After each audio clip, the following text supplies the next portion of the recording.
আসসালামু আলাইকুম।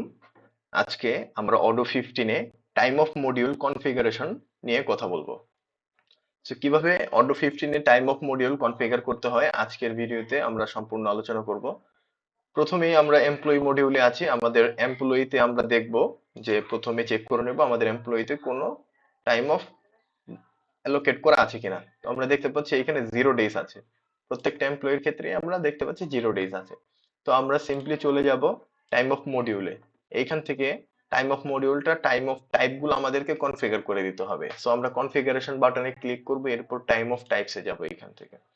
তো এখান থেকে আমরা প্রথমেই ক্রিয়েট করব একটা টাইম অফ টাইপ। টাইপটা হচ্ছে আমি ক্যাজুয়াল দিতে চাচ্ছি।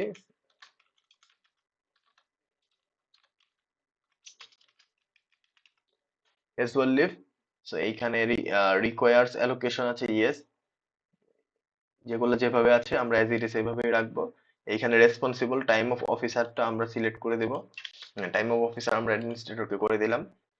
এরপর হচ্ছে এখানে allow to join supporting document. So এইখানে চেক মার্ক দিলে একটা, যখন লিভ অ্যাপ্লিকেশন করবে তখন সাপোর্টিং ডকুমেন্ট দেওয়ার একটা অপশন থাকবে। সো এটা অন করে দিলাম। এখন সিম্পলি সেভ করে দেব। সেভ করার পর আমরা একটা টাইম অফ টাইপ সেভ করলাম।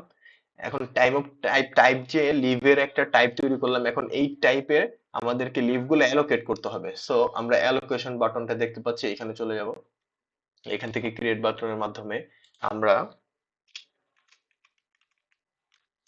একটা নাম দিয়ে দিচ্ছি ক্যাজুয়াল লিভ। এরপর আমাদের বাই ডিপার্টমেন্ট আছে, এখানে আমরা চাইলে ডিপার্টমেন্ট ওয়াইজ আমাদের যেহেতু দুইটা ডিপার্টমেন্ট আছে আমরা যে কোনো একটা সিলেক্ট করতে পারি। কিন্তু আমি চাচ্ছি যে না, এমপ্লয়ি ধরে বাই এমপ্লয়ি, অর্থাৎ সকল এমপ্লয়িকে আমরা সিলেক্ট করবো এখান থেকে, যে যে এমপ্লয়িকে আমরা লিভটা অ্যালোকেট করতে চাচ্ছি।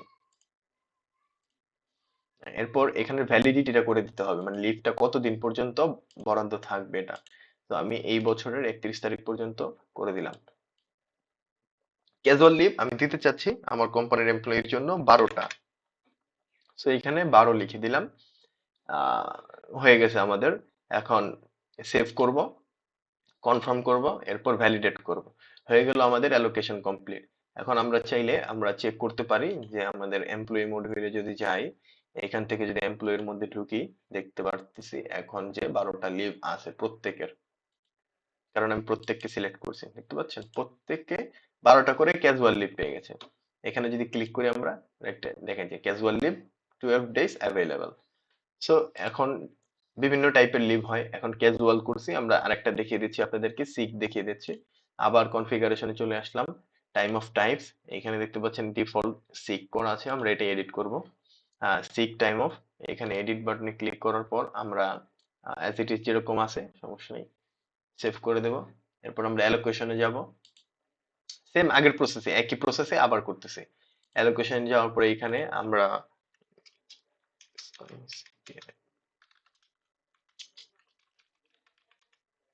এখানে নামটা কপি করে লিখে পেস্ট করে দিলাম, আবার লিখে দিলাম সেম নামটা এখানে লিখে দিলাম।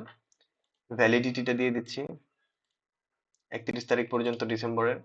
আমরা সিক লিভ দিতে চাচ্ছি 4টা, তো এখানে 4 লিখে দিলাম। এমপ্লয়ি ওয়াইজ প্রত্যেকটা এমপ্লয়িকে আমি সিলেক্ট করে দিচ্ছি এখান থেকে। হুম, আমাদের এটাও কিন্তু অ্যালোকেশন করা হয়ে গেল। এখানে সেভ করে কনফার্ম করে দিলে, ভ্যালিডেট করলাম, আমাদের 4টা সিক লিভও কিন্তু প্রত্যেকটা এমপ্লয়ির কাছে চলে গেল। চলুন দেখে আসি। এমপ্লয়িতে যাওয়ার পর আমরা একটা এমপ্লয়িতে ঢুকলাম, দেখেন এখানে 16টা। এখানে যদি ক্লিক করি আমরা, আমরা দেখতে পারবো যে সিক টাইম অফ কয়টা, ক্যাজুয়াল টাইম অফ কয়টা, বা কোন কোন টাইপের লিভ কয়টা আছে কিন্তু আমরা এখানে দেখতে পাচ্ছি। ঠিক আছে।